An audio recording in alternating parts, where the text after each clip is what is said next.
Friends, family, fans of the golf world, welcome back to episode 64 of Back 9 Bets, the Major Factory.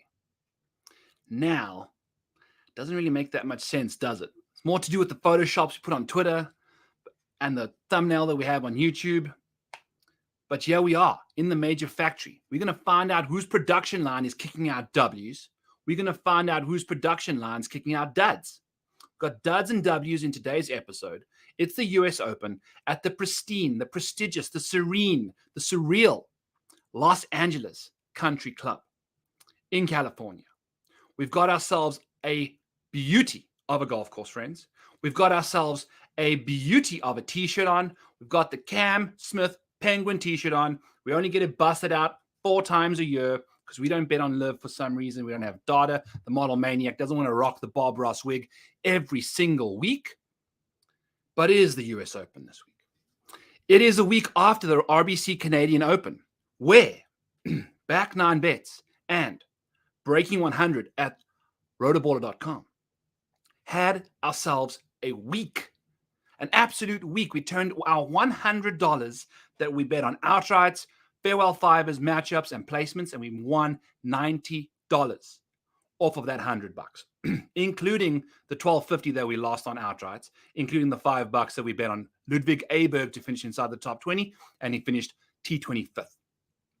It was a banger. Shane Lowry fade was surreal. We kicked some ass there. We won both those matchups. Tyrrell beat Rory at plus 133.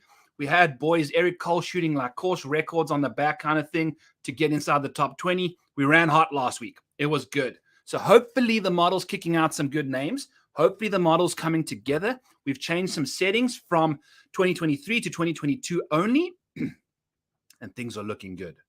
So yes, I just got out of the world of writing. I just got done writing Breaking 100 for the rotoballer.com website that I so lovingly work for because they are an amazing company. They're an amazing product as well. Go check them out at rotoballer.com. Use code MANIAC for 10% off. Myself, Spencer, and Joe are the 3 main guys out there. We got Ian and Josh and a few other dudes doing some wonderful work. Matt doing live stuff. Spencer's stuff's mostly premium. Some of my stuff is, some of my stuff is not. Use code MANIAC for the premium stuff. The stat buffet, I think, is basically taking the top 20 of my model, screenshot by screenshot, telling you exactly who's inside the top 20 of driving distance, off the tee, weighted strokes gains, bad shot, good shot, around the green play, recent form, all of that stuff. It's all the stuff you see in the model here. You can get in a screenshot by screenshot basis in the Stat Buffet. That's a premium article out there. You get all the Spencer stuff. You get my Showdown models, which were cooking last week as well. You get my Rainmaker model, and you get all the premium stuff and Discord access for, it's like, I think it's $199 for the full year. Use code MANIAC. You get 10% off, $20 off. It's $180 for the full year.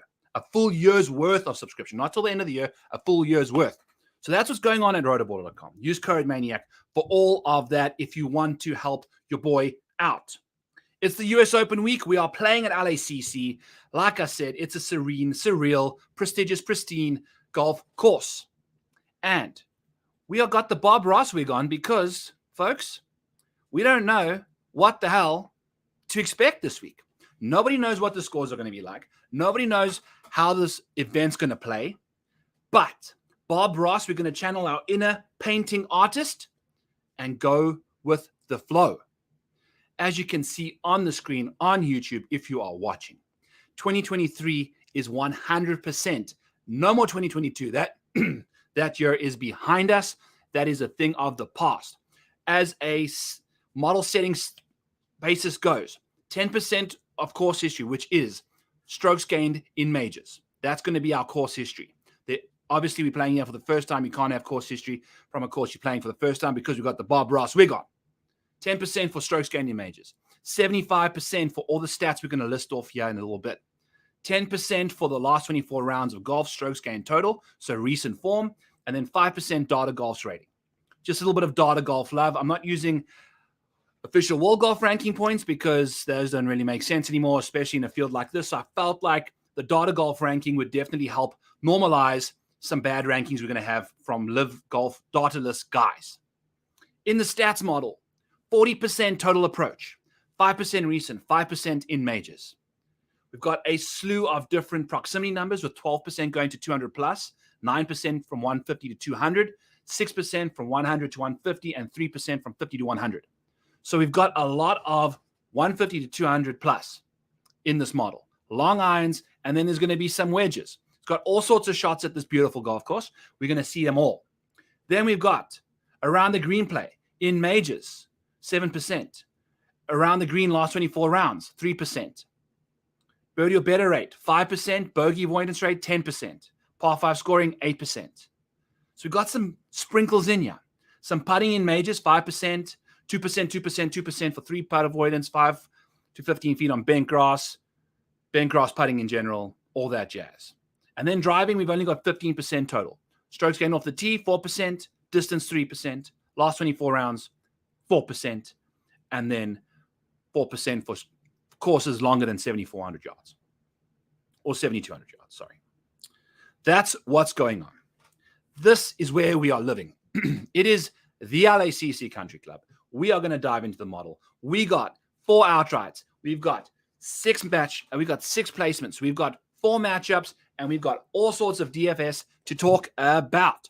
If you're into Rainmakers, we did a podcast yesterday called Rainmakers Runway on Back 9 Bets YouTube channel, where you can get it on YouTube, Spotify, and Apple. Go check that out if you are interested in any sort of Rainmaker stuff. We've got the light falling over on me. This is going to be a fun podcast. So thanks for tuning in, folks. We've got Scotty Scheffler sitting a casual first at the top of the model because shout out to my boy Scott Holdridge right off the bat here. We got a slew of pink boxes at the top of the model here. Scotty Scheffler, strokes gained majors, first. Strokes gained recent form, first. Off the tee, last 24 rounds, third. Approach, recent, first. Around the green, fourth, last 24 rounds. Putting, 144th. There's 160 freaking people in this field. 100 and what? How many people in this field? We've got ourselves a casual 154 people in the model, and Scotty Scheffler's 144th. That is what we're dealing with this week. Scotty freaking Scheffler, and whether or not the putter will oblige. So as you can see on the left of the model here, we've got round 1 tee time. Green is AM, red is PM. It doesn't mean that it's good or bad. It's just how I identify it. I'm not using up a half the screen for tee times. I don't even know if there's a weather wave this week. So that doesn't matter right now. What matters is Scotty Scheffler cannot putt. What matters is Scotty Scheffler is ball striking golf courses to death, beating it with 7 irons, 5 woods, drivers, lob wedges, anything that is not a putter.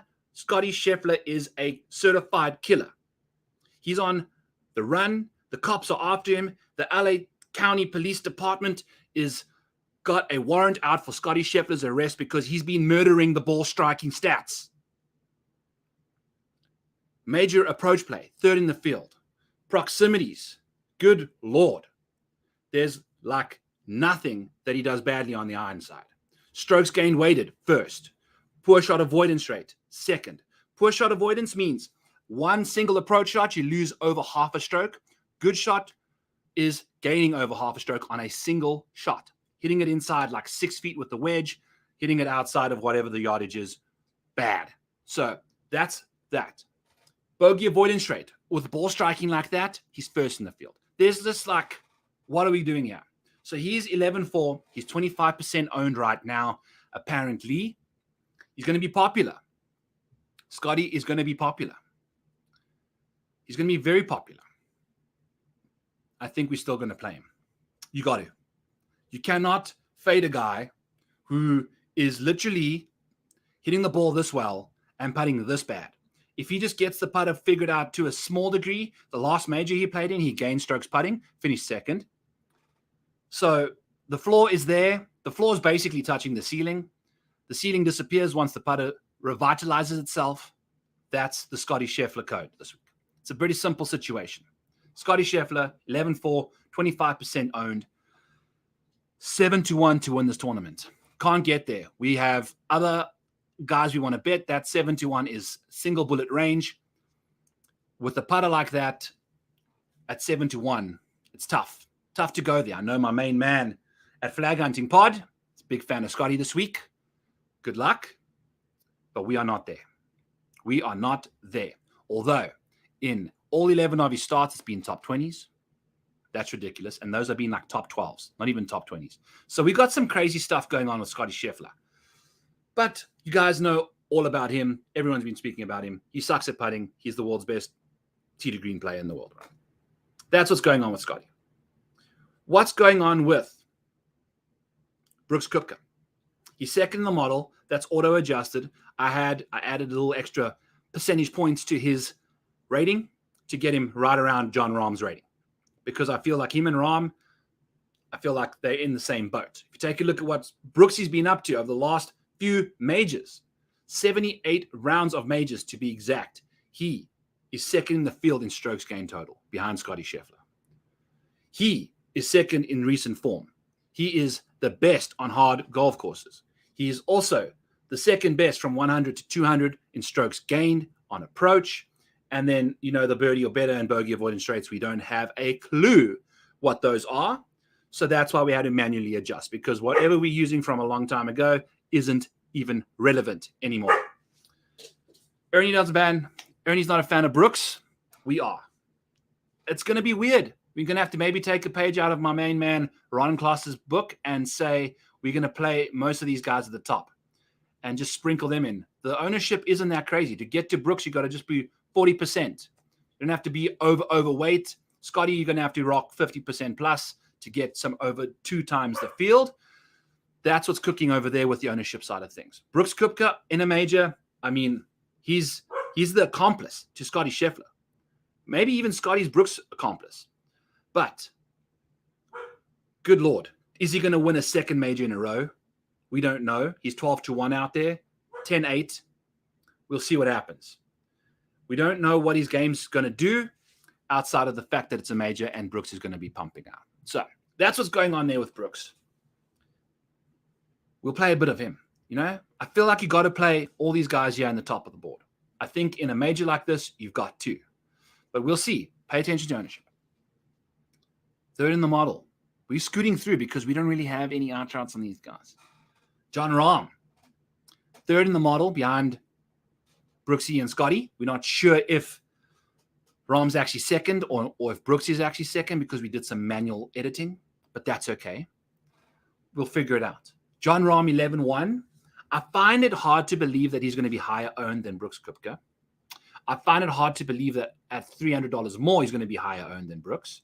I find it hard to believe after the short game stuff that we're seeing from Jon Rahm, he, since the Mexico Open, has not been that good on putting and around the greens, folks. It's been a bit of a problem for him. It has been a concern for Jon Rahm. As you can see there, 55th and 64th in recent putting and chipping. No bueno. But on approach and off the tee, the guy's not too bad. 10th and 5th.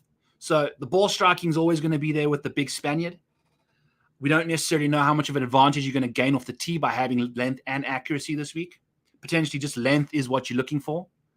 Potentially just accuracy is what you're looking for. Potentially both. Who the heck freaking knows at the end of the day. But hitting a golf ball good off the tee doesn't hurt.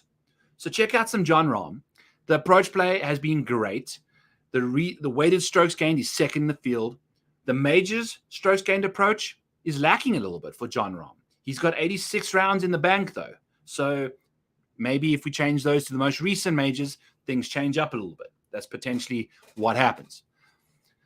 We know he's been playing some good golf, but when he was winning all those tournaments, the putter and the chipping was on fuego. And now it's no bueno.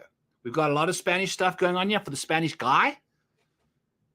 That is the thing here. Jon Rahm has the distance, is still there, but it seems like the accuracy is kind of doing its thing where the driver's just kind of been a little reckless lately. Hasn't been in control of that driver as much as he wants. And as a result, he's 15th in the field off the tee.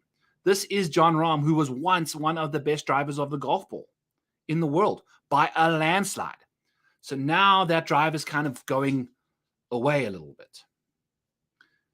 And as a result, we've just made a decision. I don't think we're going to be playing Jon Rahm. There's a lot going on here right now. He is obviously one of the best golfers. And if he's going to be more owned than Brooks, then we'll play Brooks. And depends how much, but at 11-1, we're out on John. I don't know if I'm a fan of that short game not living up to its reputation. So we'll see what happens there. The birdie or better rates, par 5 scoring, all great. There's only 2 par 5s on this course. And Jon Rahm has to hit 5 wood to get to them. At least one of them. So that's what's going on there. Scotty Scheffler, we know what we're going to get. Bad putting, great ball striking. Jon Rahm's been all over the place lately. We'll see. I don't know. We don't know what's going on. Pay attention to your ownership, see what's going on there. Next up is Patrick Cantley. He's 13%. 10-3. Fourth in the model. Clipping T20s at 60% of the time, which isn't the best out of everyone, yeah? But his T10 rate's pretty solid. When he gets in the mix, he gets in the mix. What's Cantley been up to lately? Last 24 rounds been crap. But last 24 rounds was including some Harbour Town golf, including some Augusta golf where the putter went rogue. He's been putting a bit better lately, and we are putting on bent grass greens. We are back in California. We are at a course that I'm sure he's very familiar with, and we can rely on the off the tee and the ball striking that we've seen so serenely from Patrick Cantley over the last little while. He plays great in majors when it comes to off the tee. He's 11th. He's around the green play and putting are the 2 major concerns there. 49th and 61st in strokes gained in his 76 rounds that he's played in majors. So there you have it. That has been what's letting him down the most in majors. The approach play and off the tee, 11th and 27th. Solid stuff. So we'll see what we get up to. We will see what we get up to. I'm just going to make sure. I have a weird feeling that my microphone is not working, but I'm going to just double check it real quick and make sure that it is because I see vibrations. Beautiful. Okay. We are rolling. We're doing our thing. We're having a good time. It is the US Open. It's episode 64 of Back 9 Bets, the factory of majors, the major factory. Patrick Cantley looking very underowned, 13-ish%, 10-3. Playing in California. If you were listening to the Rainmaker show yesterday, Joel, if I gave him an option of 3 people of very similar status, he chose Patrick Cantley. I don't disagree. We have him a lot in Rainmakers. The putting seems to have bounced back since we got him bent. What can he get up to in this freaking major? Can he rely on the putter to get it done? It has not been the case for the most part. Let's see what he can do. I don't mind him at 10-3. I don't mind him at that ownership. Let's go. Recent performances have been solid. The ball striking has been great. Let's get it done in LA. Can't LA. He's the guy. Next up is his bro beans. We finally get a bet on the board yet. 18 minutes into the show, Back 9 Bets, we've got a top 20 for Xander freaking Schauffele. Also, quick shout out to Bet365, who launched in Iowa. Really appreciate y'all. All 5 of 6 bets on the card, the best odds available were at Bet365. Xander Schauffele for a top 20 is plus 110 at Bet365. Everywhere else, he's minus 110 or worse. So if we never had a plus 110, we would not have been able to bet him because plus 100 doesn't meet the threshold. There's only 8 points of value on that number. So that's what's going on with Patrick Cantley. And I keep saying Patrick Cantley and Xander Schauffele at the same time. So we're going to talk about some Xander. X go and give it to you. Top 20 rates in general in 11 starts is about 3/4 of the time this guy is finishing inside the top 20. He's made every single cut that has been available to make. He is one of the most consistent golfers. He's the 3rd best strokes gain total entering the week. He is sensational from 150 to 200 yards in strokes gained. And that is about it for him. The weighted strokes gained for Xander, though, the longer the irons into greens, the better Xander Schauffele will perform, and that's potentially why he's got such a solid major record, although he hasn't won one yet. So that is what Xander's issue is, not having won a goddamn major. The approach play is solid, the off-the-tee stuff is solid in majors, the around the green play is solid in majors, and the putting is solid in majors. He's just solid across the board. I don't understand why he hasn't won one yet. We aren't going to bet him to win the thing.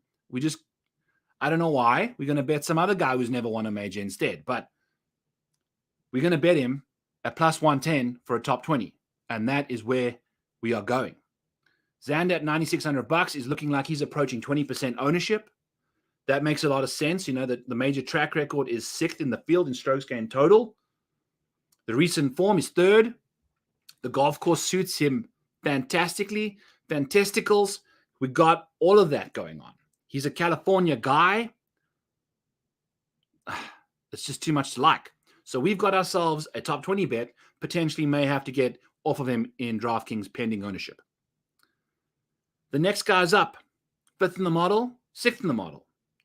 Also slightly auto-adjusted because the major strokes gained total really impacted his rating. Got him about 10th. We want him sitting 6th. It still might have kicked out a top 20 bet on him anyway. At plus 150, we're rolling with Tyrrell Hatton.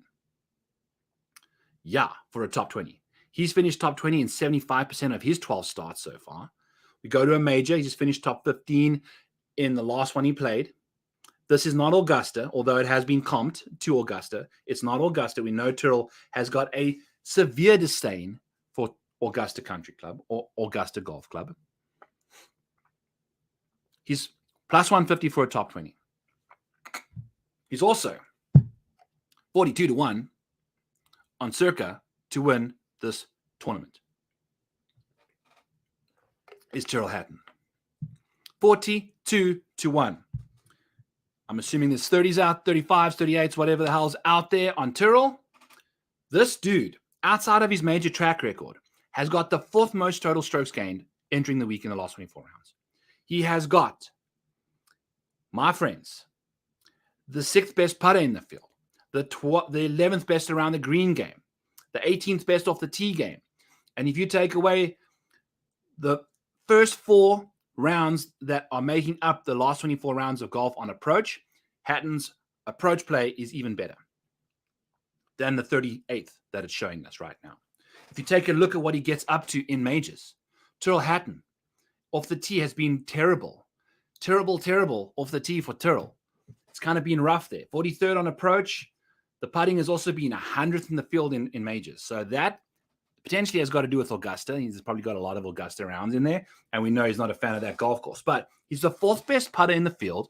He's kind of very bad on bent grass greens, apparently, but we know that ain't the truth. We know that ain't the truth. He's been putting very well recently, so that's changing. We know that he's a good putter. We know that that's been rolling. In fact, it's the 6th best in the field over the last 24 rounds. We get that. So Tyrrell's also just doing his thing on a weighted good shot perspective from all the various proximities that we kind of expect to happen. Should we just jump into the holes real quick and see what I did? A reverse engineering of this golf course where you take each range of yardage on each hole and you minus 310 yards. Because these fairways are going to be firm, we minus 310, and we got ourselves some proximity buckets to give us a various understanding of where these ranges come from. We've got the majority of it coming from 200 plus. Like we've got a lot coming from there. We've got a casual 44% of shots coming from 200 out. We've got a casual 61% coming from 175 and out.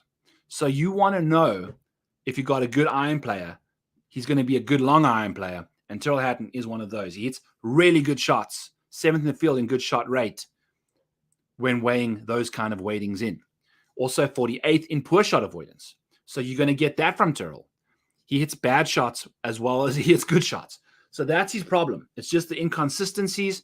He was really cooking with gas heading into the final 3.5 rounds of the PGA Championship after shooting 7 over in the front 9. Landon finished T15 in that major. So he can figure it out. He can get it going. He can roll the rock. He can throw the dice and he can throw darts. Like he can do it all. And he's $8,900. So he's a great value option. He has potential to explode. He has potential to absolutely just blow up. But we're going to bet him outright. 42-1, top 20 at plus 150. Let's go. We love what Tyrrell's been up to. We like what he's doing. We're going to play him a lot. Victor Hovland sits at $10,000 flat. He's 7th in the model. particularly because of the around the green play. I just got done writing my Breaking 100 article at Rotoballer, and I wrote 2 paragraphs about his around the green play. So if you don't remember what I've been saying, go read it at Breaking 100 at rotoballer.com. His recent last 3 starts have been great around the greens. Yes, they've all been above positive. We've also seen Victor, when you take a look at his around the green play for majors, he is 39th in the field. He's gaining strokes on the field in majors. And that includes a disaster dumpster fire of a Augusta 2022. He lost in every single round around the greens that week. So that was not good. But as you see, his baseline around the green play, 89th for the season, no good. But recently it's 52nd. And that, if you go last 12, is even better. So he's trending in the right direction. He's been playing great golf for the last 3 or 4 events around the green. We know how good of a putter he is. We know how good his ball striking can be. Victor Hovland is on the card, and he is our blue-collar ball striker in the factory of majors. The major factory, the production line is cooking with Victor Hovland, and it's churning out a 17-1 to win this golf tournament. There's 18s out there. We bet it at Bet365 because we're using the $365 of free bets that they gave us. That freaking book has been a godsend, my people. So, Bet365, thank you. Hallelujah. So Victor, on the up around the greens, cruising at altitude, ball striking wise and putting. Oh, and Victor's also one of the best putters on bent grass greens from 5 to 15 feet. And he's gained the 10th most amount of strokes on bent grass greens over the last 50 rounds. So that's what you're getting with Victor Hovland.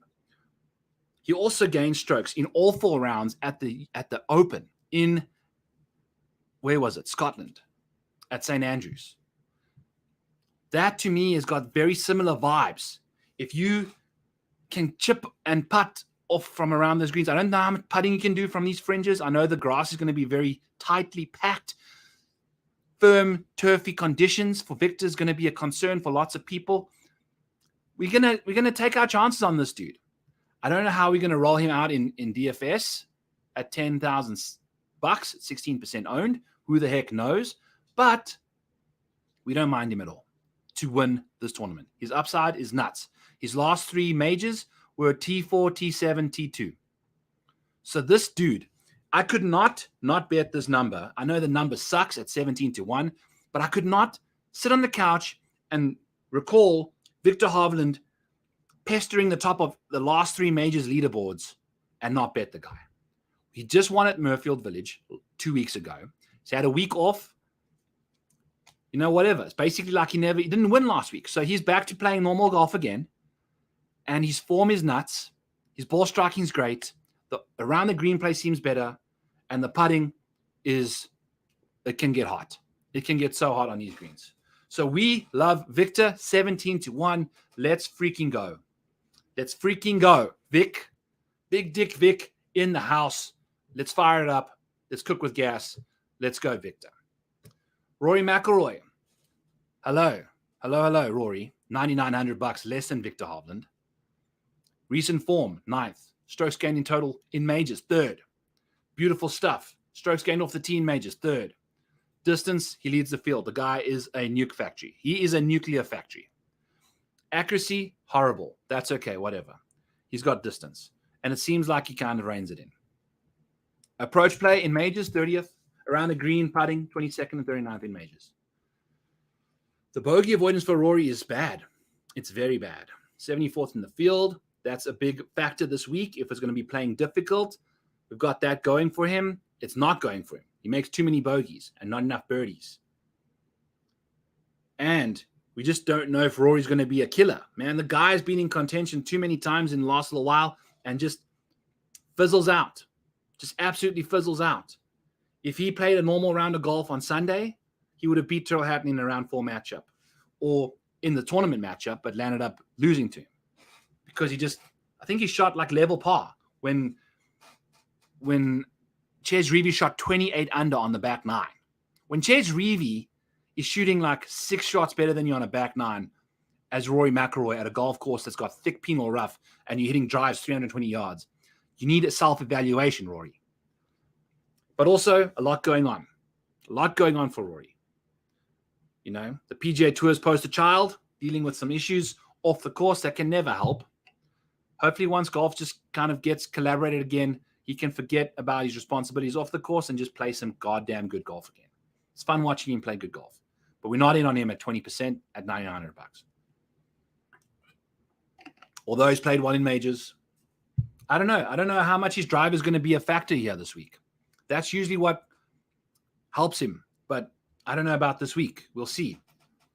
You know, like that drivable par 4 sixth, he has to hit a 3-wood. Everyone's going to be hitting 3-wood. Doesn't matter if he can drive that green or not. Some of the par 5s, you have to hit woods off the tee. Can't hit a booming drive on those holes unless Rory can. I don't know. So we'll see what happens, but we're out on Rory at that ownership. And so are we out on Tony Finau. Tony, I don't know, man. He's just lost the plot. He has just lost the plot. Although the major performances are pretty solid, 14th in total strokes gained, it's been bad. It's been bad recently. I don't know what he's been up to. $8,800, 13% owned. There's just the trends for Tony sitting outside the top 20 in recent form. No dice. No freaking dice. Let's talk about somebody else that excites us a bit more, though. Tony Finau, though, man. Like, the baseline stuff is all there. $8,800. I don't know. I just don't know what's going on with Tony Finau right now. He's had 2 real stinkers the last 2 times he's been out there. So we don't really necessarily know what's up with Tony. We'll see. If that ownership gets under 10%, though, maybe. But right now, I'm out. I don't like what I'm seeing. Let's talk about Cam Smith. Yes, baby. Cam Smith in the house. Cam Smith in the house. And you know what? Because we're on YouTube, we can make the money how we want. Cam Smith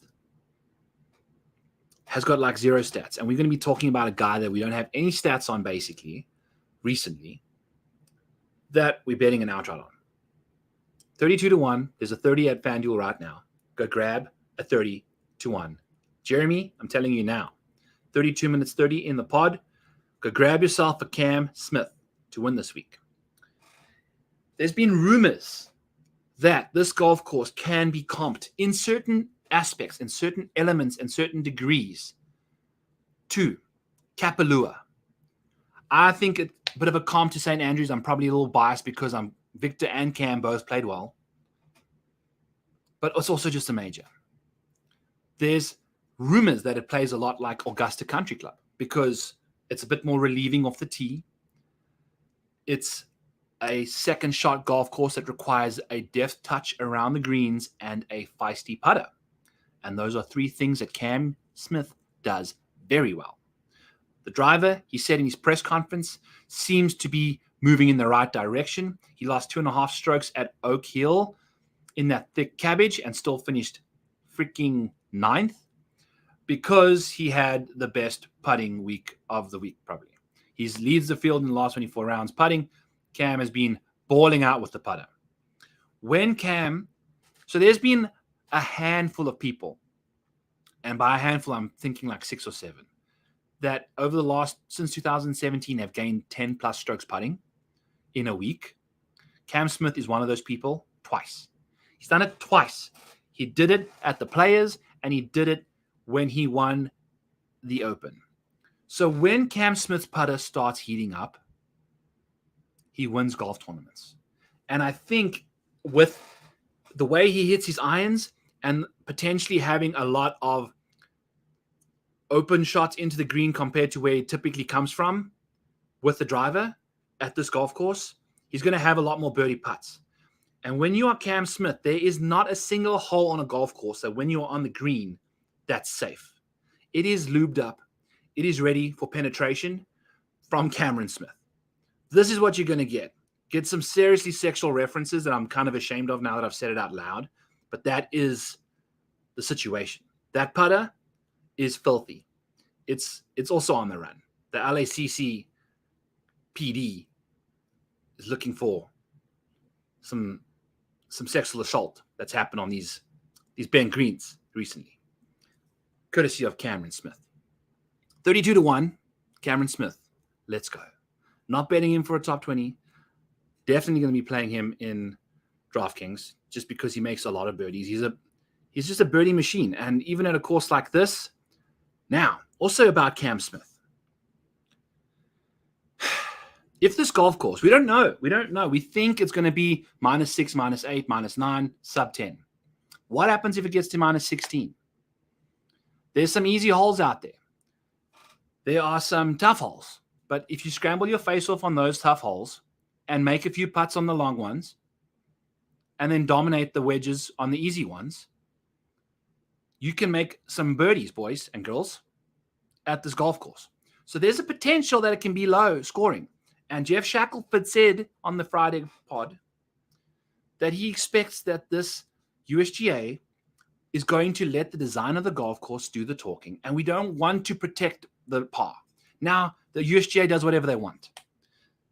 Are they going to be ashamed of a -15 US Open winner at a golf course like this? Maybe this golf course's reputation is big enough to precede the stereotypical protection against par. It's a par 70 anyway. So the scores are not going to be like ridiculously low. They've converted a few par 5s into par 4s anyway. We'll see what happens. I don't know. We'll see. But our boy Cam Smith is on the card at 32-1. We didn't bet him at Oak Hill. We've got restraint. But now this time it makes sense. It makes sense to go to Cam Young this week. Let that putter cook. Let the irons cook. Roll them in. Roll the rock. Let's get sexy. Let's get frisky. Call the cops. It's happening in LACC. And Cam Smith is tearing up the dance floor. Moving along swiftly. From $9,000 Cam Smith at 16% ownership to Colin Morikawa, who has got the 4th best strokes gained total in majors, friends. He's 11th in the model. His recent form has been rather disgusting, 27th in the field. Just withdrew from Memorial with back spasms. So that's what's going on there. Also, Colin Morikawa, if you take a look at his recent off-the-tee performance, it's 52nd in the field. Now, for a guy that's got really bad distance off the tee, he's 133rd in the field. He's got the 4th best accuracy. But since the RBC heritage, his accuracy has also been dwindling. And that is the result. That kind of gets you to 52nd in the field off the tee over the last 24 rounds if you don't have accuracy and hit it short. Now, going to this week, what's he going to get up to? The iron play is still superior. Sensational stuff. 3rd in the field over the last little while. He's fantastic when it comes to strokes gained approach in majors. 6th in the field. Weighted strokes gained is 7th. We know what we're getting from Colin Morikawa. Also, Colin Morikawa, if it wasn't for the stupid freaking driver that's kind of giving me a bit of pause, everything else kind of checks out for me, because if you take a look at his baseline putting and around the green, 102nd and 78th on the PGA Tour in majors, in normal tournaments in 2023. Then you take his 52 rounds of major golf and you take a look at what his strokes gained around the green is, and it's 36th. Take a look at what his putting is. It's 38th. He turns the gears. He flips the switch. He goes mini Brooks Koepka, Colin Morikawa light, and gets it together on the greens and around them. He just somehow does it, the same as Victor. When it comes to these majors, these guys with really bad short game figure it out and they nut up and they roll. So we'll see what he gets up to. I'm not entirely sure how it's going to go. The putting recently has been very bad. The around the green game has been very bad. It's going to fend off a lot of people. The iron play is great. We know in majors, the short game shows up. So we'll see what happens when he tees it up this week. At 11% ownership, Colin Morikawa seems very appealing to me. I was contemplating betting this dude at some crazy, I think 38-1. If maybe he has a bad putting round in round 1 and strikes the crap out of the golf ball, and I can see that driver might be back a little bit, then we might jump on live, because we still got a bit of spare change in the bank. So that's where we're going to go with Colin, DFS. Let's rock and roll. Fitz has got a niggly neck. Defending champion. I never get him right. When I'm on him, even in DFS, he has like a neck flare-up the day I have him. So screw Fitz. I just don't get him ever. I don't get him right ever. 10% ownership for Fitzy with a niggly neck heading into the week. We don't necessarily know what's going on. So that's what you're going to get. First chalk bomb of the day is Ricky Fowler. And we've got Ricky Fowler for a top 20 at plus 190. We couldn't quite get there. Even though Ricky Fowler is finishing inside the top 20 in 2/3 of his starts. Sheepers creepers, Ricky. The guy's just a model of consistency. He's like just doing that like dad bod stuff. Just rocking the top 20 business, not necessarily ever flirting with the top 5. Doing his thing. Ricky Fowler, $7,500, 19% owned. Chalk City, 13th in the model. Making like a million cuts. The only cuts he's missed basically were the PGA Championship recently. And I guess that's about it. So Ricky. Oh, Ricky. Oh, Ricky, you're so fine. $7,500, Ricky Fowler, 19% ownership. What are we going to be getting from him in a major? Well, turns out the major performance we saw from him at the PGA was a bit of an anomaly. He's really good in majors, 12th in strokes gained total. And that includes bad Ricky from the last few years. It includes Ricky that also was not playing in majors because of how bad he was, too. So, Phoebe, no. Got Phoebe in the background squeaking a squirrel in honor of Ricky Fowler's Chalk City. And she doesn't ever play with this thing until I get on the microphone. This is just how it goes. So we'll have the squeaker going on until we're done with Ricky, and then maybe we'll tell her to stop again. But everything about Ricky's game, the iron play, good and poor shots, 14th and 11th. So he's just so consistent. The strokes gain's great. The majors approach play is fantastic. Around the greens, he's dialed. And then you get the putting. And I think that's what's been his biggest issue, right, is the putting in majors. And if you take a look at what has been happening recently, the 49th in the field in strokes gained putting recently, not the best. 49th in the field strokes gained baseline putting, and then 124th in strokes gained putting in majors. That is disgustingly bad. That's where the nerves show up. And I mean, he's not the worst putter in the world, but his major putting performances is really bad. And I think that's what cost him at the PGA Championship. I think he lost like 4 strokes putting in round 2. Something crazy. So, Ricky, I don't know. Maybe with that putter in majors is a bit of a concern, despite what he's been up to on the ball striking front. Then we go from one majorly disappointing putter to one majorly impressive putter in majors. And that guy's name is Justin Rose. Justin freaking Rose, friends. $7,700, 14th in the model, cranking out top 40s at an 83% clip, top 20s at a 58% clip, and his recent performances have him inside the top 10 in form. He's also 105th off the tee. Distance is severely lacking. Also, that includes hitting a golf ball out of bounds with an iron when we had him at 20-1 to win last week while he was sitting in second place on the tee box on the 8th hole. Takes an iron for safety and hits a freaking iron out of bounds. Has to re-tee, takes driver, makes double. What are you doing, Justin? What are you doing? After that, he made no birdies, no bogeys until the final hole, made a birdie on the 18th hole. Just took all the mojo away. Just a ridiculously messed up, bad, dumb. I was just thinking about it writing my article. He is in that MasterCard ad where he's licking that ice cream and then gets brain freeze. I wonder how much ice cream they had on the 8th tee box in Canada, because that was a brain freeze swing. Him and Tyrrell both made doubles on that hole, both hit in the stream. What are you doing, Justin? What are you doing? What are you doing? Weighted strokes gained, 10th in the field. Weighted poor shot avoidance, 8th in the field. How do you hit such a bad shot off the tee out of bounds with an iron on a par 4? Holy cow. But anyway, let's talk about the good. The good is he's bad around the greens in majors. The good is, over the last 24 rounds, he's 17th in the field around the greens. That's moving in the right direction. The bad, 132nd in distance. The good, 15th in accuracy. Not bad. If you hit enough fairways here, you can get some rollout on these fairways. Maybe he doesn't struggle that much with distance off the tee this week, especially with how accurate he is. I think this golf course is one of the few majors that he can probably contend at without having a surreal putting performance, which He's second in the field in strokes gained putting in majors, behind Nick Hardy, who I did a minimum of 8 rounds, and Nick Hardy in 8 rounds leads the field in strokes gained putting. We saw that coming. So essentially, Justin Rose is the best putter in the field in strokes gained putting for majors. He's also a very good bent grass putter. He's 8th in the field on bent grass putting.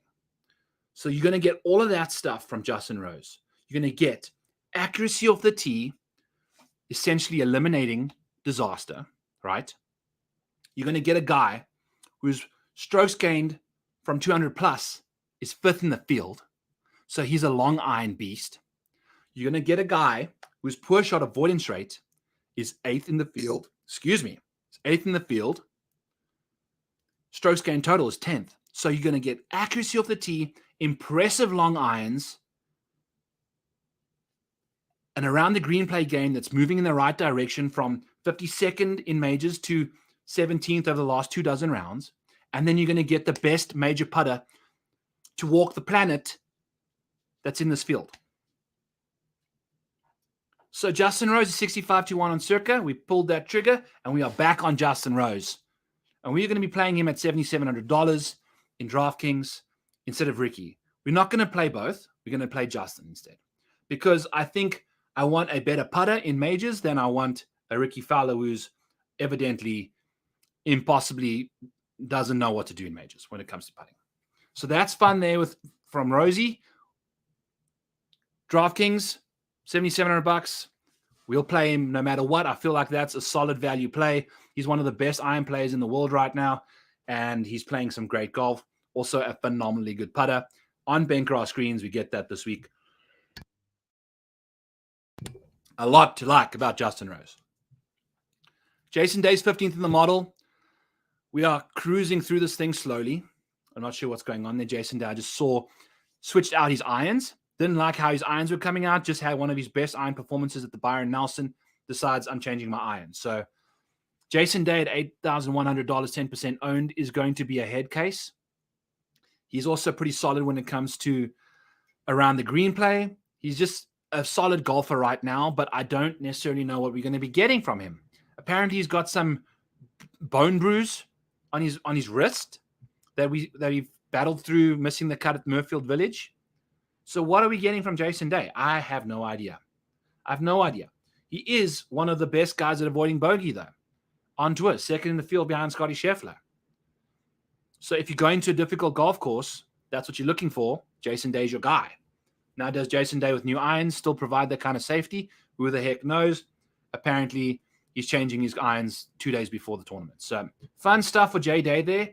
Jordan Spieth, $9,200, coming in hot and heavy as well, doing his thing. Fowler over Jason Day. Sia Najad in the house. Fowler over Jay Day. Ooh, okay. Interesting. So, I mean, that's kind of, the model wouldn't suggest it, but I can see it. Now, Sia, do you think, where is that, by the way? What do you think about Ricky Fowler's putting in majors, though? That is the curious case of Benjamin Button. Whereas Jay Day in majors has been pretty solid so far. We'll see. -120, Ricky Fowler over Jason Day. The Sia Najad bet monster has spoken, so we will have to oblige. It'll be a fun bet to follow. We'll see what cooks. Thank you, Sia. Thanks for tuning in, by the way. So Jordan Spieth, $9,200, kind of down here in the model because of just the funny thing about Jordan and Jason Day. Look at these strokes gain numbers from 200 plus. Not ideal. Yeah. Okay. So DraftKings is where that bet will be, -120 over Jason Day, Ricky Fowler. And there's a lot to like about Ricky. There really is. You know, just if he can get that putter to work in the major, then we are looking like a serious situation. But till then, we are out on DraftKings, and we'll jump in on the Jason Day love, or the Jason Day hatred, actually, at -120 on DraftKings. So Jordan Spieth, as we mentioned, lots of long shots from 200 plus. And Jordan Spieth in 2023 sits at 136th in strokes gained from 200 plus. Now, I don't know how that changes recently, you know, because the approach play over the last little while, the last 24 rounds, is 11th. I don't know, maybe playing shorter golf courses. Maybe he's figured that out a little bit. We've got an injured wrist on Jordan Spieth, but the ball striking has been pretty solid. and this is Hideki's box, but 13th off on approach is still pretty solid for Jordan. Plays hard golf courses really well because he can scramble his face off. He's an awesome putter. He's been putting much better lately. He's around the green play, has also been moving in the right direction. We'll see. There's a lot going on in his recent 24 rounds because of injuries, etc., etc. But at 17%, I'm not sure I can really, with that many long irons this week and him being that poor from that range, it concerns me at that ownership. Although he can scramble his face off. So it is something to ponder about. But at 17%, questions need to be asked tomorrow when we take a reevaluation of ownership. Hideki Matsuyama, much better from that kind of range from Jordan Spieth. The putting is a massive issue, as always. But when you take a look at what he gets up to around the greens in majors, he's 12th in the field. So he's going to be scrambling his face off along with Spieth, doing his thing. Hideki plays hard golf courses, okay, 22nd in the field. His major approach play has been stellar his whole career in 86, 84 major rounds. Hideki has just been churning out solid ball striking, 25th off on approach and some solid stuff off the tee, not really 48. So that is the issue for Hideki, but we've discussed that's not that big of a deal. The around the green place, scintillating, hard golf courses, scrambling, that makes a lot of sense. So that's what you get from Hideki. Let's keep on moving down the board to Corey Connors, who was also in contention to win a major just not so long ago. And as you can see, the ball striking has been great. The short game has been not. So that's what you're going to get from Corey. Does it change in a major for Corey Connors when it comes to the majors around the green? No, it does not. It is so bad that we've got hashtags, which means it's some big-ass number that doesn't even fit in the box because it's triple digits, and I'm too scared to even move it because it's going to change all sorts of settings. So but let's take a peek. 108th for Corey Connors. Not ideal. Putting, 118th. So, he missed the cut at Murfield, I think, and then went to RBC Canadian and kind of was in spot to kind of run up that leaderboard and just did a twirl and just pooped the bed on the front nine and made doubles and bogeys and all sorts of jazz. Tough scenes, although he does lead the field in green regulations. So that's what you got going on there. But at $7,800, he's not a bad pivot if you can stomach the short game issues that he does present you. Next up on the menu, I am in on Wyndham Clark for a top 40 at Bet365 at minus 115. You can get that at FanDuel for plus money, plus 100 for Wyndham Clark to finish inside the top 40. On the PGA Tour in his 12 starts, he does it 83% of the time. The math checks out because his weighted good shot percentage is second in the field, and his weighted poor shot percentage is fourth. Like, you can just churn out top 40s when you hit irons like that. His weighted strokes gained, he's eighth in the field. He's just a solid ball striker. Now, for someone with this good iron play, he's not necessarily the best from 200 plus in strokes gained, which is kind of interesting. But he doesn't hit a lot of bad shots from 200 plus, but he doesn't hit a lot of good ones either. So that's what you're going to get from Wyndham. But he's also not necessarily going to be in that 200-yard range because he is one of the longest drivers of the golf ball on the PGA Tour in fourth in distance. His major ranking is 118th because I think in the only major he's played in so far at the PGA Championship, he missed the cut, barely. He's $7,500, 14% owned. That's pretty steep. We'll bet him for a top 40 at even money. Call it a day. That's kind of just how we're rolling with Wyndham Clark. Get your action on the betting side, especially if he's going to be chalky as balls. Maybe he misses the cut, or maybe he just finishes 40th and you cash that, and no one else gets those points. So that's what we're doing with Wyndham Clark. Sungjae Im, for as good as he is at golf, and there's two things we don't like about him, and that's going to be really quick. Look at the strokes gain total. Out of everybody in the field, outside of Tyrrell Hatton, who's playing good golf right now, he's 53rd in strokes gain total in majors. Sungjae Im is 52nd. And a lot of that is being skewed by Augusta. He plays really good golf at Augusta, and everywhere else he struggles. So rightfully so, he's $8,400, 7% owned, leave him alone. Recent form, 24th in the field, not ideal considering the approach play has been very bad since his trip to Korea. Maybe he had some bad sushi, I don't know. But when you take a look at what he gets up to, look at this putter. It just goes off the rails in majors for Sungjae. He just can't get it together, even though he's a normal putter when it comes to just day-to-day stuff on the PGA Tour, playing every week, basically. So that's what you're going to get there. And then the hilarious thing is we get Denny McCarthy, who's a great putter in majors and a great putter in normal. So that's what you're going to get from Denny. He's $7,200, 9%. I don't mind him. I actually like what he's getting up to. And we like him so much so that we're betting him top 40, plus 125. Denny McCarthy does that at a nice rate of 69% inside the top 40 in his 13 starts on the PGA Tour. The putter has been lighting it up. Recent form is 13th in the field. Love that. Off the tee, 73rd. Not so good. But it's mainly got to do with distance. Also, the accuracy is not quite there for him. He's just a bad driver of the golf ball. But hopefully at this golf course, that's not that big of a deal. The iron play for Denny, solid stuff. Weighted good shot. 23rd in the field for a guy at $7,200. You're going to get some really impressive iron play. Some really good shots. It's going to afford you some really good birdie opportunities. And we know how good of a putter he is on bent grass greens as well. So a lot to like from Denny. A lot to like. Plays solid in majors as well. 28th in the field in strokes gained for a guy that's $7,200. So sign yourself up for some Denny McCarthy.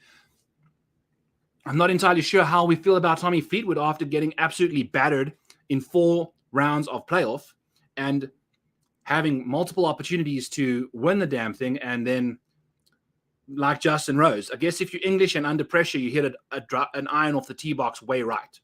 That's just what you do. It's like a tradition. It's an ode to the Queen. Just a flare out off the tee box with an iron.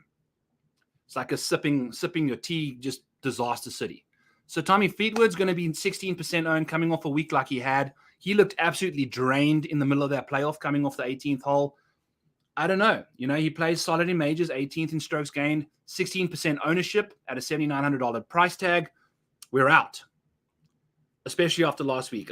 Whatever. Just play that flag, go with that. We'll play Patrick Reed instead. $400 cheaper. We'll also bet him at plus money to finish inside the top 40. Patrick Reed has done that twice in the 2 starts that he's been in, the 2 majors he's played in. At Augusta, at the PGA Championship, Patrick Reed finished inside the top 40. He's been balling out lately. Plus money for Patrick Reed. The guy's got a killer short game. Around the greens putting, he's like top-notch stuff. Has always been that way. And he's plus money to finish inside the top 40. That would seem like a bit of a simple bet there to make. I think in a major at a golf course, it doesn't penalize his off-the-tee game nearly as much. I think you can go to Patrick Reed this week quite comfortably. Scooting on down, Cameron Young, he can't putt to save his life no matter what. I'm not entirely sure how his driving ability in majors or in general is going to really help him this week, considering what we know about everybody else kind of getting away with that. What is he going to get up to? I mean, if you take a look at the putter in majors, it's 37th. But I think he was putting better last year too. Since he's had Paul Tesori on the bag, lit it up at the match play, played solid at Augusta, and since then just has done nothing. And bent grass greens for him are just a disaster waiting to happen. I'm not entirely sure what you want to do with Cameron Young at $8,000, 10% owned. Probably leave him alone. I don't know. Like the top 20 rate's 18% for him. I've got too many rainmakers of him. His value's like halved since I've bought all of him. So I'm like in the dumps because of Cameron Young. Not ideal. And the funny thing is we haven't even got to Max Homer yet. Where the hell's Max Homer on this board? I don't even know. He's way down here somewhere. So here he is, 27th. That's not good either. Also, bad majors. Anyway, scooting on down to Adam Scott. He's 75, 14%. Adam Scott, boys and girls. If you take a look at the approach play, 99th in the, that's not good. But in majors, it's also bad. So Adam Scott at $7,500, you're going to get a driving beast. The guy's been crushing it. He was absolutely throwing bombs out there at the PGA Championship. Played pretty solid to start off the Memorial. So he's doing good things. $7,500, I think he's going to be chalk as heck. Putts well, chips well in majors, does his thing. As always, putts nicely on bent grass greens as well. So the only thing you got to be worried about with him is his irons. They are very bad. They are very, very bad. And it's mainly the long irons. From 155 to 150 to 200, 155th in the field. Whew, that's very bad. So I don't know what Adam Scott's up to on the approach play there. Potentially that could be some disastrous stuff, especially with these bunkers around the greens. Your short game can be pretty solid, but if you're hitting a lot of bad irons and finding yourself in some fescue lies, things can't be good. Things cannot be good. So if his ownership starts pushing it up there, and I think at the Memorial, he was like 26%. So he probably will be popular again, especially at this price tag after what he's been up to. So we'll deal with him when we get there, but I don't see us playing him at that price and that ownership. Russell Henley, interesting stuff. Accurate as balls, avoids poor shots, can't putt in majors. You're going to get what you're going to get, $7,100, 10% owned. I don't know. Find a different leverage option somewhere else. Max Homer at 12%, sitting 27th in the model. Now, I wonder. Let's actually go do this real quick and just see what happens if we take course history away, which is major strokes gained, and just add the stats. So what Max Homer does when it comes to stats, what the heck happens to his stuff? It doesn't do it because we have to click a button here and do some stat stuff. So we're going to just do smallest to largest, blah, blah, blah, and then see what Max Homer gets up to. Max Homer jumps, friends, from 27th to 21st, which is an interesting jump. 6 spots. It's a lot, but it's still not good because off the tee has been pretty bad lately. So we'll leave Max Homer alone, add some major course history in there, and get him back to 27th in the model, where he kind of rightfully belongs until proven otherwise. Although at 12%, you never know, playing in LA, it could be a very interesting situation for him. We've got like a recent form versus home course advantage versus major issues, like major issues. Excuse the pun. But I don't know. Off the tee, it's been a bit of a concern. How much has it been better lately? The iron play also questionable. The putting has typically been his go-to, also kind of outside the top 20 as one of the better putters in the field. Like, as you can see, his baseline's third. That hasn't necessarily, unless it's been trending in the right direction. It seems like he was putting pretty well at the last majors.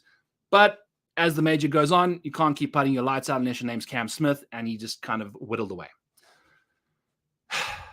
That's Max Homer's problem. Got a lot of rainmakers on Max Homer too, so I'm very disappointed in what he's been up to. Eric Cole is someone that we actually can get excited about. He came surging up the leaderboard in RBC Canadian, finished inside the top 20 for us, plus 170, I think, or plus 250, some crazy number. Came in clutch, very clutch, shot some incredible round 4 score. Around the green play is his thing. He plays solid golf in big tournaments as well, so he's not too scared to play good golf in big events. And he's plus 170 to finish inside the top 40. So far, on PGA Tour, he's finished inside the top 40 63% of the time in 16 starts. So that's quite a lot of starts to do that. And I think the majority of those have been recent. He kind of showed up at the Honda, lost to old Chris Kirk, and since then has been balling out. So he's going to be in an alternate, like John Deere Classic, not an alternate, but in a non-elevated event, he's going to be a problem, especially a birdie fest type situation. I think he's going to be some seriously fun stuff to do, and it's mainly got to do with his short game. Very feisty, very, very feisty. So I don't mind an Eric Cole for a top 40 at plus 170, and that is our final bet of the day for placements. Let's jump over to matchups in the meantime, and we said we have got ourselves some fades of some live guys. So I don't know if you're still in the chat yet here, but you might have to jump in on me with a few of these boys. We've got Justin Rose, who we are very high on, against Bryson DeChambeau. Now, Bryson's going from a calculated Oak Hill to a canvassy, artsy-fartsy LACC. Long clubs, Andy Lack mentioned that, but also Bryson, the bombing situation, the bomb and gouge isn't going to be his friend this week, I don't think. I don't know. I think Justin Rose is just trending in the right direction right now.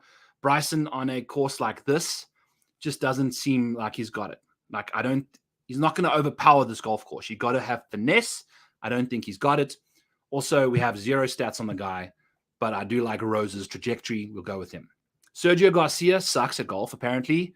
Now that he's gone to live, he's a hateful man, a very Spanish individual, very grumpy. And Harris English's golf game has completely changed. His approach play is starting to trend in the right direction. We know how good he is when it comes to scrambling. The drive is a bit of a concern, but at this venue, potentially not that big of a deal. And Sergio Garcia just has not been making any hay lately. So we're going to get Harris English at minus 114 on FanDuel. Going to go there. And then Justin Rose over DJ. Also DJ as well. All these live guys, apart from really Bryson, but I think Oak Hill suited Bryson to a tee. Excuse the pun, off the tee. He was crushing it. He still hits it very far, even though he's skinny. So Like, you don't have to worry about freaking Bryson on a course like this, I don't think. We'll leave him alone. Double down with Justin Rose against DJ at minus 108. So still pretty solid odds there. DJ hasn't been doing it lately. I know he won one of the live events, whatever, like Rosie's been balling out. He's been playing solid golf, consistent, solid golf. I trust him at minus 108 against DJ. And then Alex Noren has been doing nothing on the PGA Tour. Maybe he's made a few cuts here and there. Seamus Power, I still believe in as a golfer who makes major golf easier for himself. He's a really good scrambler. He's really good on hard golf courses, I think. And this golf course, not necessarily overwhelmingly long for him. We'll see what he can get up to. Minus 137 on Barstool for Seamus over Alex Noren. But I don't mind that juice at all because Power is just way better than Noren in general. Like, you look at these power ratings, Noren's almost negative. So no good from Noren there. So Justin Rose over Bryson, Harris English over Sergio, J Rose over DJ, and then Seamus over Alex Noren. That's what we're cooking with over there. We've pretty much gone over the majority of the guys we kind of want to talk about from a betting perspective. So we're going to scoot down the model a little bit more, kind of find guys that we disagree with the model on, and go there.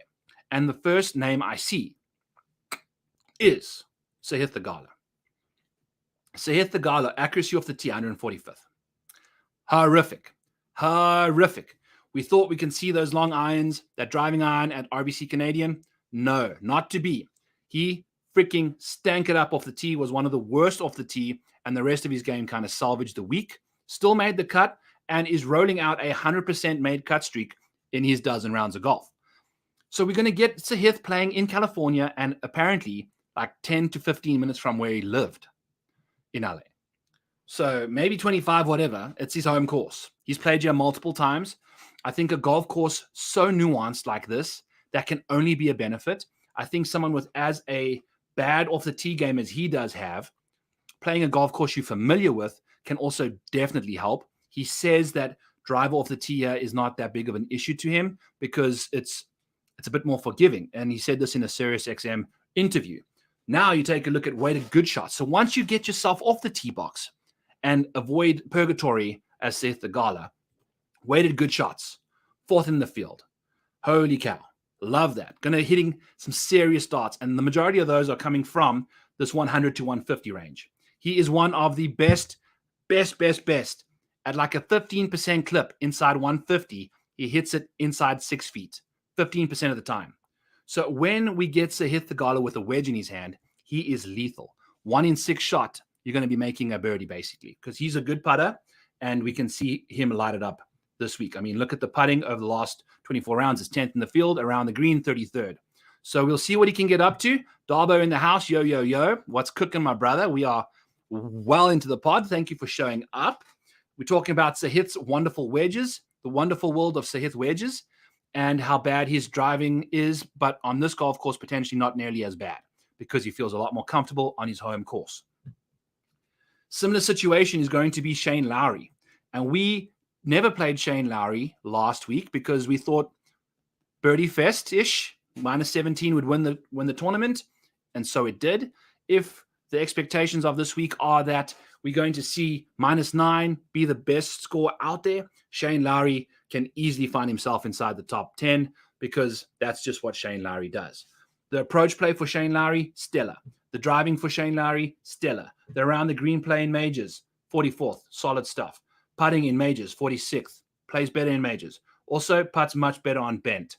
We've seen the putter outside of last week's final round, thank God. Thank you, Shane, for your horrific putting on that front nine to let Sahith beat you at plus 105. Let's go. We don't mind that at all. So we're going to go back to Shane now on a much more difficult golf course in a major environment. He's a major winner, goddamn. And he did it at a links-style golf course. This has that kind of feel to me. It's like a linksy kind of venue, a lot of golf balls on the ground, balls on the deck, So we're going to see what he gets up to. I'm not entirely sure how I feel about playing him in Birdie Fest, but I don't mind him at 85, 7% owned in this kind of golf course, in this kind of environment, in this economy. Let's go. Keegan Bradley, I don't like him on a links golf course for some reason. He just didn't do it for me when we got out there to St. Andrews last year, although I was very high on him. The approach play for Keegan has kind of just left him entirely. The irons used to be his jazz, and now it's just not there. So he's got issues. We're not liking that. Matt Kuchar, as always, friends, he has our first $6,000 golfer. Sitting at 41st in the model is old Matt Kuch. And not a lot of people like old Kuch dog because he's Matt Kuchar. He's boring. He's frail. He's old. He does his thing. Doesn't have a lot of hair, but doesn't have a lot of problems either. Around the green, he's great. Best in the field around the green, old Matt Kuch is. So he's awesome. And in majors, he continues that kind of form. Second in the field in strokes gained around the green. The putting in majors is a concern, 112th. But he's also $6,900. He's also the 25th most accurate golfer in the field. He's also putting well nowadays. There's a lot to like about Kuch. Outside of the irons, we can sometimes see once we get in this wedge range, he kind of fires it up a little bit. We'll see what he can get up to. The bogey avoidance is 7th. So if you're going to tell me that the scores are going to be -9, +1, +2 makes the cut, Matt Kuchar can bogey avoid his face-off and scramble for days. He can make the cut at $6,900 at 2%. You are going to go far and wide to find a 6K golfer that provides you with the kind of stuff that Matt Kuchar does. I know that's a weird thing to say, but those are the facts of the matter. For some reason, Patrick Rodgers is in the mix here. Solid off the tee in majors. Been playing okay lately. He's $6,900 as well. Ahead of Sam Burns. Holy cow. Sam Burns can't chip. I wanted to say can't putt, but he can't chip. And he can't do it in majors either. So that's fun. Although he's one of the best putters in the field, he can't chip. So he's going to have to make a lot of putts. I don't know about Sam Burns, but 82.5%. Oh, boy. In a major as well. 51st in major scoring. Not good. Kuchar, 32nd. Patrick Rodgers, 24th. And Patrick Rodgers has found himself playing in 16 major rounds. So that 24th ranking has got 4 tournaments worth of data. So I don't mind Patrick Rodgers, actually. That's interesting. He actually seems to, for a guy that can't ever win a tournament, tends to nut up in some big events. So sign us up for some Patrick Rodgers. Let's go there. And then Nick Taylor. I mean, what do you do with Nick Taylor? Do you play him again, even after a win? I don't know. I don't feel comfortable, especially with this major track record. He is playing some great golf right now. I don't necessarily know how I feel about that. Andrew Putnam's kind of like a Matt Kuchar, but just a little bit more attractive, a little bit younger, a little bit more likable potentially, with a bit better of a putting regime. Around the greens, not nearly as good as Matt, but he's very short off the tee and a very good wedge player. 5th in the field in strokes gained from, this is good shots from 100 to 150. So that's what we were talking about earlier. Good shots, he's 5th. So he dials it in with the wedges, folks. So when he is in that wedge range, he's going to be looking at birdies. He's a very good putter, in majors in particular. 27 major rounds, so that's a long amount of putting in majors. And he shows up, 3rd in bogey avoidance. So at a course like this, distance off the tee, not that essential, potentially. We all got the Bob Ross wig on. We kind of projecting how we expect the course to play. This distance is not going to be that big of an issue. Major off the tee issues for him, yes. But I think if you hit those little darts that these guys do in the fairway all the time, nonstop, sign us up for some Andrew Putnam. 54% of the time he's inside the top 40. That's what you're getting from this dude. Some interesting stuff. We're getting into the dark depths of this roster. And if you're going to be playing some Scotties, if you're going to be playing some Rahms, you're going to need some 6K guys. And Andrew Putnam, Patrick Rodgers, and Matt Kuchar are the first 3 that come up in the model. And we like them. We like them a lot. And you know what? We also have a decent amount of distance and 3% distance in here. And 4% for long golf courses. So there's a decent amount against these guys that they're still showing up because of the short game. So that's very appealing to me. Very appealing. Tom Hoagie at 1% at a course where his distance off the tee, not that big of a deal. Accuracy is better for Tom Hoagie, and then he's one of the best iron players in the field. He hits it dead stiff more than anybody in this field. That's what you're going to get from Tom Hoagie. At 1%, $7,200, I don't mind that play at all. I'm a big Tom Hoagie fan. The top 40 rate is about as good as his top 20 rate. So when he pops and plays really well. The This is your world. There are no rules. Bob Ross. Yeah, we paint with numbers here, baby, and we paint with whatever numbers we want. But Tom Hoagie, I tell you, in majors, he tends to play a bit better. So I'm down for some Tom Hoagie action this week. The approach play has been pretty bad lately, but at a golf course where I think he's going to find himself in a lot of fairways, he's going to be a very good long iron player. This guy is. I mean, look at this. Strokes gained from 200 plus. He's fourth in the field. Just throws daggers with 5 irons, friends. So love Tom Hoagie at that kind of ownership. You never want to play chalk Tom Hoagie because that just bites you bad. I remember the RSM Classic. So that was a tough end to the season for Tom Hoagie. I had like 50% Tom Hoagie. Missed the cut. Anyway, so him, Grillo. Love Grillo at 7,000 flat. Ball striking beast. 7th in the field in approach. Solid in majors. On approach. Around the green and putting in majors and in general, always a concern. We have seen the putting kind of get a bit better lately. So if he can continue that kind of putting proficiency that we've seen in recent weeks, Emiliano Grillo at 7,000 smacker rows is not the worst bet in the world. So he's actually moving up in the world, kind of doing his thing. Hayden Buckley, holy cow. This dude, he's one of the best drivers of the golf ball in the field. But even then, his around the green play is just catastrophically bad. Catastrophically bad. So I can't do a guy who's got that big of an issue. Ugh, yuck. So not him. No. Adam Schenk has been showing up a lot lately. He's $6,800. You can just flirt with the top of this 8K, the 6K range here. $6,800, Adam Schenk. Recent form, solid. Strokes gained total in majors, 55th. He's only played 10 rounds, but 55th in the field in strokes gained in those rounds. So that means what? Potentially 2 made cuts and a miscut there. 10, if my math is serving me correct, kind of deducing those numbers. We'll see what he can get up to. Approach play's been great. Around the green, not so hot, but we'll see what he can get up to. This guy's pretty solid at avoiding poor shots. He's just going to do his thing, just cruise through the round safely on approach, doing his thing, whatever he wants to get up to. So we'll see what he gets up to. Seamus Power, my man. The around the green play has been letting him down a little bit lately, like a little bit, a lot. But at the same time, he dominates in majors. He's 44th, had 2 solid top 15 performances last year at Southern Hills. And at Augusta, he finished inside the top 40, I think, and then solid at the PGA. So he can play well in majors, $7,300. We know we got a Alex Noren bet. We got Seamus Power over him at minus 137. If we can get the around the green play figured out, and the majority of that's got to do with the fact that he basically drove that green at the PGA and then made a double from green side. I think he chipped 4 times around that green. So if he can get that iron out, we're in good shape. A 0% JT Poston is always appealing. I don't know if, major track record is crap, particularly if he's got 28 of them. No dice there, so we're going to keep on moving down the board. Kind of nitpicking here and there. Sam Stevens is a peculiar play. Tons of distance. I don't know. What's he going to get up to in the majors? Only made one. He's made apparently 1 cut. So that's good for him. He seems nice. Taylor Moore, green regulation beast, long iron savant. Look at those numbers there for the long irons for Taylor Moore. This is kind of like a 6K dive right now. This is kind of just where everyone's kind of floated to in the model. Taylor Moore, I like him a lot. He's a really good putter, and he's got some distance off the tee.